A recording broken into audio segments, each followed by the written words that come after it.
লোকে বলে মেয়েদের নিজের কোনো বাড়ি হয় না, কিন্তু সত্যি কথা হলো তাদের ছাড়া কোনো বাড়ি সম্পূর্ণ হয় না।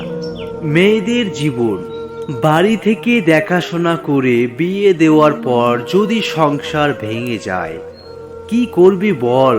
তোর ভাগ্যই খারাপ। নিজের পছন্দ মতো বিয়ে করার পর সংসার ভাঙলে নিজে বেশি বুঝে গিয়েছিলি, ঠিক হয়েছে।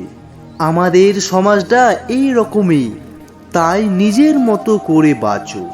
সমাজ তোমার চোখের জলের ভাগ নেবে না কোনো দিনই। মেয়েদের জীবন ঠিক করে বসো, ঠিক করে ঘুমাও, ঠিক করে চলো। লোকে কি বলবে, সমাজ কি বলবে, পাশের মানুষ কি বলবে, এইগুলো শুনতে শুনতে কেটে যায়।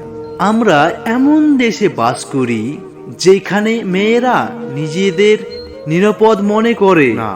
একটু রাত হলে একা বেরোতে পারে না, নিজের মনের মতো জামা কাপড় পরতে পারে না।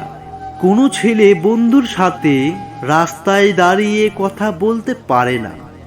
ছেলেরা শ্বশুর বাড়িতে গিয়ে দুদিনও ঠিক মতো থাকতে পারে না, কিন্তু মেয়েরা বাবা মা ভাই বোন সকলকে ছেড়ে শ্বশুর বাড়িতে গিয়ে সারা জীবন কাটিয়ে দেয়। সত্যি মেয়েদের জীবনটা অদ্ভুত। মেয়েরা বিয়ের পর বউ হয় না, বিয়ের পর শ্বশুর বাড়ির সবার প্রয়োজন মেটানোর একটা জীবন্ত মেশিন।